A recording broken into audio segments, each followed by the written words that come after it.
Hey everybody, welcome to Board Game Heaven. My name is Raymond, and in this video I'm going to take a look at Alice in Wordland by Chris Darsaklis and Spiros Koronis. It's a game for 3 to 8 players, plays in about 20 to 30 minutes for ages 10 and up.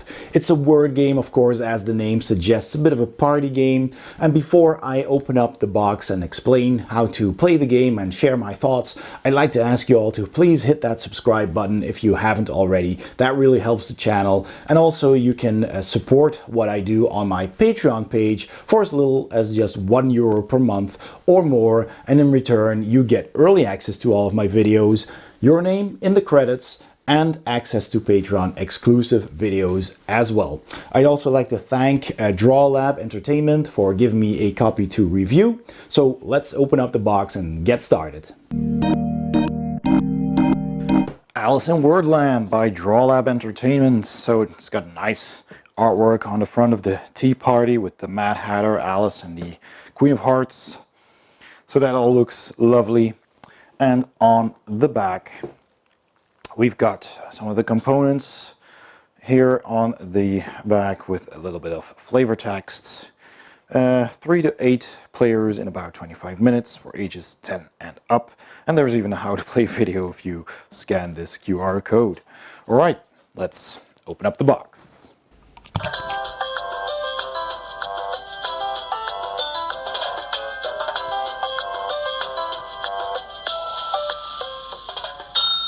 So inside, first of all, we find a little leaflet here, battery installation, the rule book,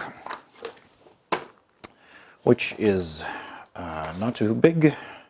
It's got a game overview and the setup here, the game flow, how that works, the end of the game. So it's basically 3 pages of game rules, 1 page of setup, and some of the characters explained as well. All right, and some variants as well. That's always good. All right, so that's the rule book. Next, we have a punch board in plastic. So let's take a look at that. Those are, I assume, points.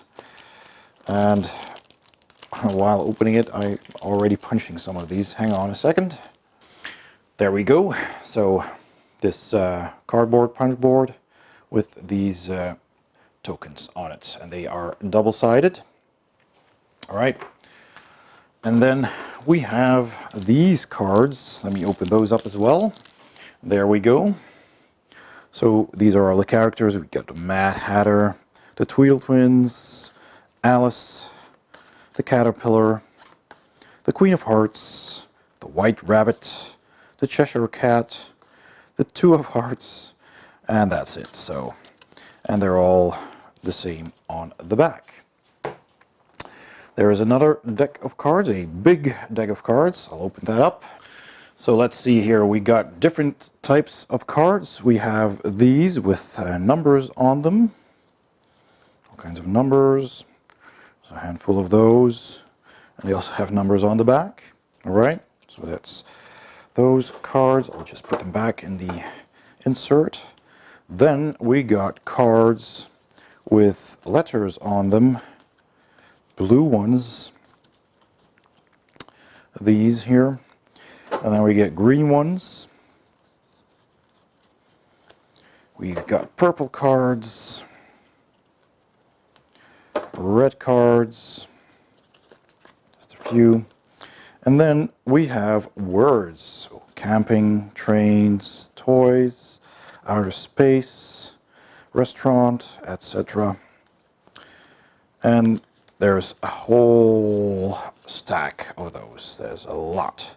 And they all have this, the front of the box art on the back. So that's those cards. And then finally, of course, the centerpiece of the game is this lovely tea pot. So that requires batteries. And you can put it on off 10 seconds, 15 seconds. And there's a loud and a soft volume here, so that's good. And a button on top and some holes for the speakers, so that's pretty cool. All right, so we have that. Okay, let's get that working and set up a game. To set up a game of Alice in Wordland, you take all of these character cards. The youngest player takes the Queen of Hearts character card and places it in front of them. The other players randomly pick another character card and you return all the remaining character cards back to the box. In a 3-player game, the Caterpillar and Alice cards are not used and simply returned to the box. Then take all the victory point tokens, they come in a 1, 2, 5, and 10 denomination, and put them somewhere within easy reach, along with any other tokens that you can possibly use depending on which character card you picked. Get the teapot and put that in the middle of the table within easy reach of everyone. Everybody needs to be able to press this button. You can set the timer to 10 or 15 seconds and the volume to not so loud or very loud with these switches down below. Take the scoring cards and order them in order of the numbers on the watch here. So 1, 2, 3 through 8. 8 should be on the bottom and the 1 should be on the top. Separate the letter cards according to color in separate stacks and give those stacks a shuffle. There are also 4 red letter cards, but those belong to the player who has the Queen character. Take all of the discussion topic cards and give those a shuffle and place them in the middle of the table.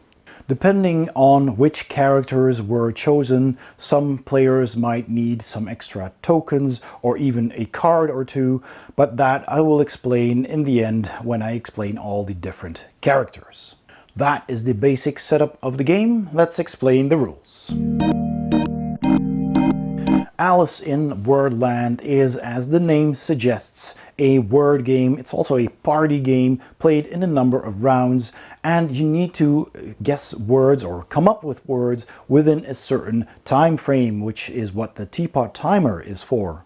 Before a round starts, the player with the Queen of Hearts character takes the top card of the red letter pile, keeping it a secret from the other players. They then draw 2 discussion cards from the pile, look at them secretly, and then select one of them to play, and the other one will go to the bottom of the deck. This one is kept within view of all the players.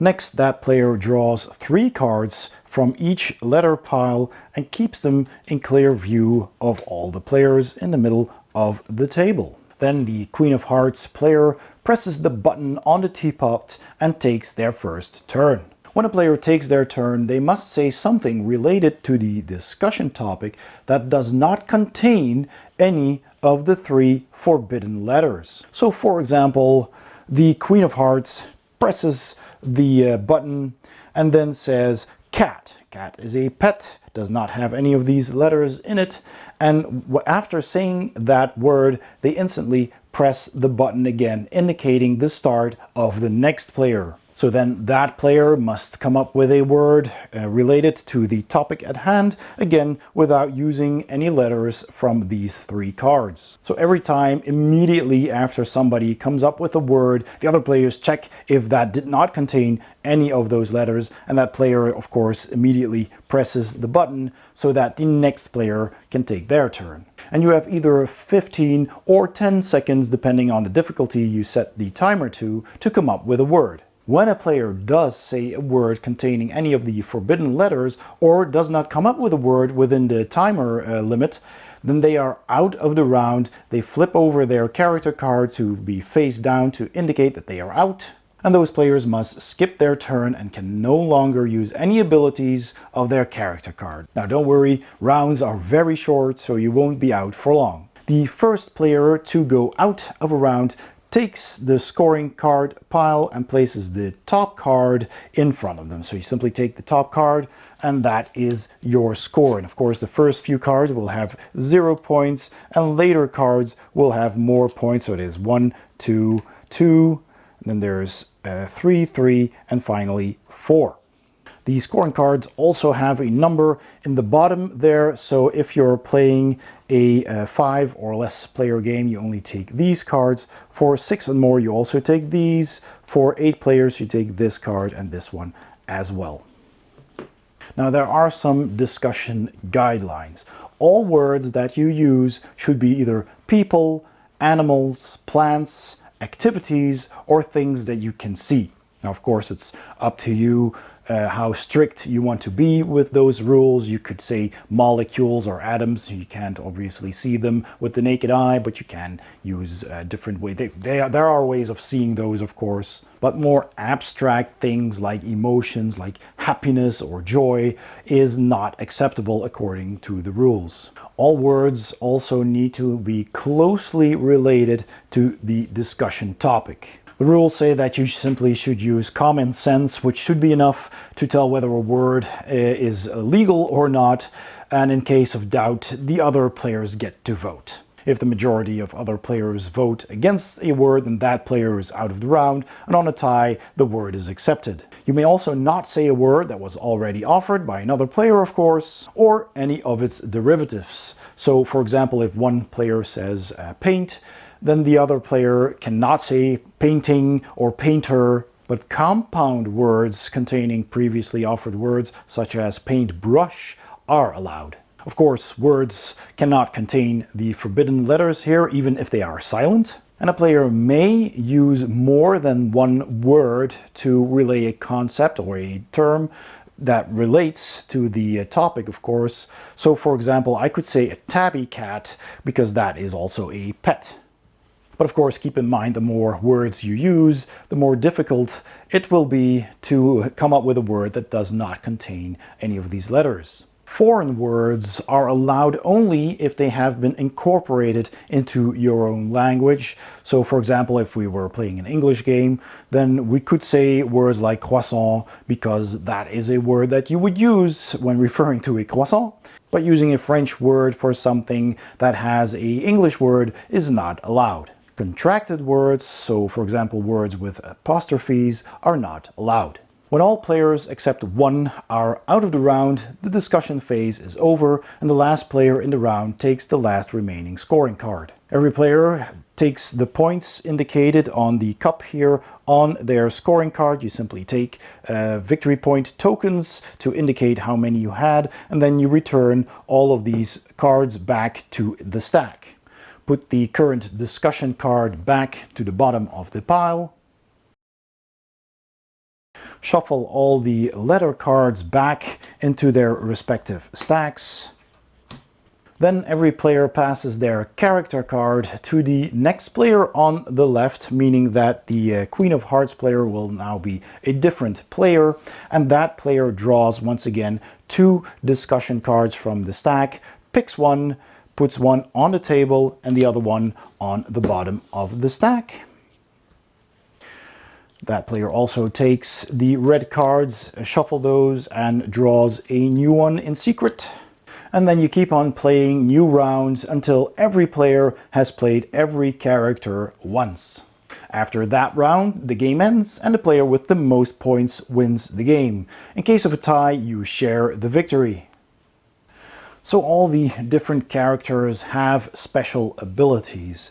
So let's start with the Queen of Hearts. We already know that the Queen of Hearts takes the first turn in a round and also selects the discussion topic from the top 2 cards of the discussion pile. Before the start of a round, the Queen of Hearts player also draws 1 card from her stack of red cards, and they do not show that to other players. And during the discussion phase, when players need to come up with a word, you may place that letter card next to the other forbidden letters, and that letter is then forbidden for all other players, but not for the Queen herself. And then at the beginning of their next turn, they must discard it. So that is a one-time use for 1 letter. The player with the white rabbit card draws a random purple letter card at the start of the round, so at the preparation phase. And during the discussion phase, immediately after they end their turn, they may place their letter card again in the row of forbidden letters. That letter is then again forbidden for all other players, and at the beginning of their next turn that card is once again discarded. If the Queen of Hearts had already placed a letter next to the forbidden letters when it's their turn, their card replaces the Queen of Hearts card, but vice versa works as well. So if that card was already played and the Queen places her letter, that letter replaces that one. The Cheshire Cat player has an ability that lets them turn their character card to the side once per round, so you basically just rotate it, which means they do not have to come up with a word and they immediately press the button on the teapot so that the next player needs to take their turn. So they get a one-time free pass. The Tweedle twins get 2 timer tokens at the start of the round, and when it's their turn, they may discard one of their tokens to press the button on the timer again to have more time to come up with a word. But they have to do it before time runs out, and you may discard both time tokens in a single turn. The player with the Caterpillar character gets the Caterpillar token, and at the preparation phase they can place that token in front of any other player, and then during the cleanup phase, when you score points, they score bonus points equal to half the points indicated on that player's scoring card, rounded down. So you basically pick a player who you think is going to get the most points, and you place your token there, and then you get their score rounded down, divided by 2, in addition to the points that you score. Any bonus points that other player may get do not count towards your bonus, only the points on their bonus point card count. And this character is not used in a 3-player game, and neither is the Alice card. The Alice character gets bonus points equal to half the points indicated on their scoring card, rounded down. So it's basically the same ability as the Caterpillar, only the Caterpillar can choose which player's points they score, and Alice only scores her own. The Two of Hearts character has the ability to, once per round, right after another player ends their turn, turn their character card to the side, or just tap it 90 degrees, and when they do, that other player must immediately press the timer and take another turn. Also, the forbidden letter placed by the Queen of Hearts is not forbidden for the Two of Hearts. Finally, there's the Mad Hatter. The Mad Hatter also gets a timer token, which again means, just like the Tweedle twins, that they get to press the timer again. If they need more time, then they discard this token and they can have more time to come up with a word. And they have to do this before the time runs out, of course. And once per round, they can also tap their card and then ignore any of the forbidden letters for this turn, including the one placed by the abilities of the Queen of Hearts or the White Rabbit. And they may use both abilities on the same turn.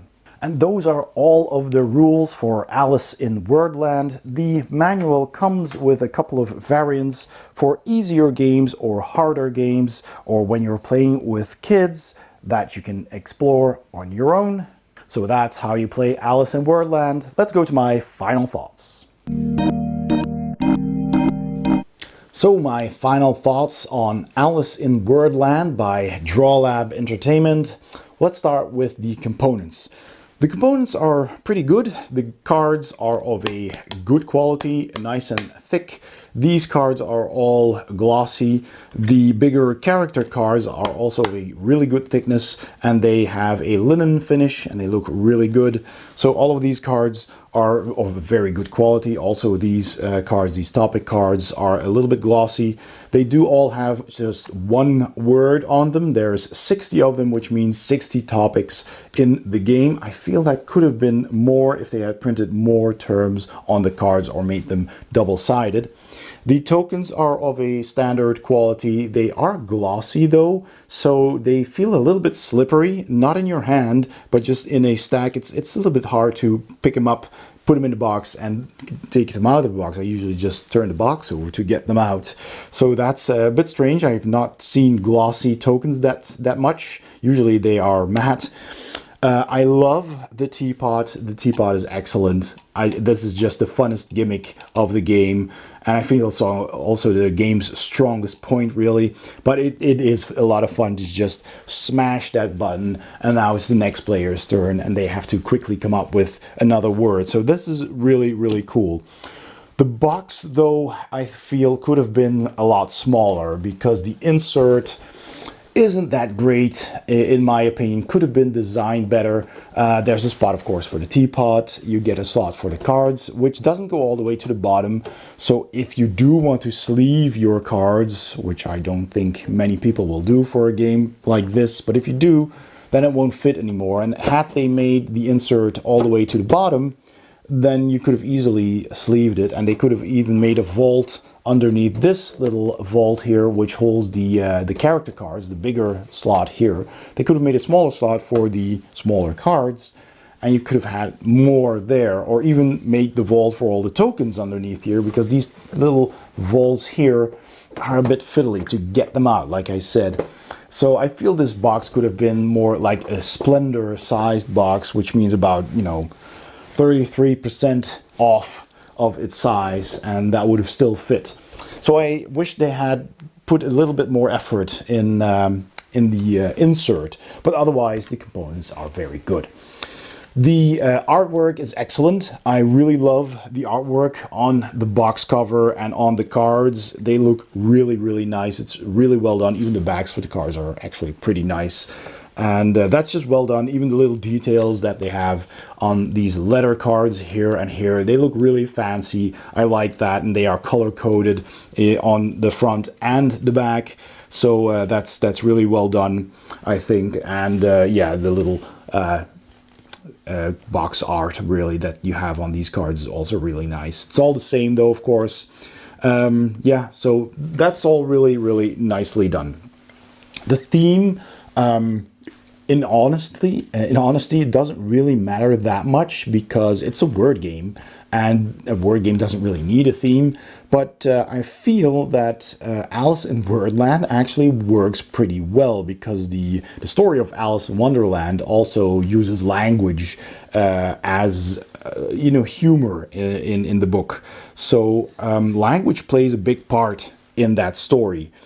And so if you're going to make a word game that is all about language, Alice fits really well. So in the end, it doesn't really matter that much to the gameplay. But if you're going to have a theme for a word game, I feel that this does kind of fit. The gameplay is really fun. I like the gameplay. If you like word games, and if you like trying to come up with words under pressure, then you're definitely going to love this. So yeah, like you saw in the rules, you have either 10 or 15 seconds to come up with a word that does not contain any of these letters. And that is pretty hard. So you have to think ahead when somebody else is playing, what word can I think of? And then it can happen that another player just happens to say that very word that you just spent a couple of turns thinking of. And then you have to come up with a new word on the spot. So the player before you hits that button, and that means your time is running. Come up with a word quick.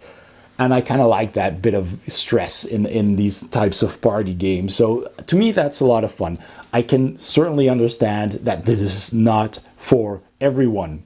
Replayability is okay. There's, like I said, 60 word cards, 60 of these terms in it, but every card only has one word. So that's not a lot. You're basically getting 60 words to come up with synonyms for, or words that have something to do with that topic. And that's not a lot. I wish actually that they had put more words. They could have made them vertical and printed like 5 or 6 or more even terms on it with, A, B, C, D, E, F. And then you just simply choose one, or heck, have a deck of cards with A, B, C, D, E, F and shuffle that and draw one and just flip that over, and that is the current topic. They could have come up with many ways to have a lot more terms, a lot more words in this deck of cards. So, if you're playing this regularly, you'll be through that deck of 60 words pretty fast, I think. I do like that you have all the different characters, which all have their own abilities, which switches up the game. You pick random ones every game. The Queen of Hearts is always in, and everybody plays every character once. So you play as many rounds as there are players. That is pretty fun. Everybody has a shot at those special abilities, and I think that works. That does keep the game, you know, a little bit fresh, but in the end, replayability could have been better. Then there is the language dependency. The game is somewhat language dependent. Of course, you have all of these terms on these cards, which in this case are all in English. There are translations of the game. I believe the game is available in Dutch, in French, Italian, Polish, Greek. There might be more. And they've, of course, translated the topic cards, but probably, very likely, really, these letter cards will also be different because in certain languages, certain letters are used more or less than in English. So that's probably also going to be different. So keep that in mind if you're looking for a copy in your language. If you're picking up the English copy and it's not your native language, there might be some difficulties with coming up with words that do not have certain letters. So that is something to keep in mind. But in the end, even though the game and the components have a few flaws or shortcomings, the game itself is pretty fun. It does what it advertises to do. It's a timed, chaotic word game. There's a lot of laughs at the table when you play this, and I just love pressing that button, hearing the little music go, and that's just a lot of fun. So in the end, Alice in Wordland is a fun word party game, and if you'd like to pick that up, check it out if it's available in your language. So once again, thanks to Drawlab Entertainment for donating a copy for me to review. I hope you enjoyed this video. If you did, please give it a thumbs up. Don't forget to subscribe if you haven't already, and please also check out my Patreon page by clicking the link in the description below or the icon at the end of this video. Thank you for watching, and I'll see you next time on Board Game Heaven.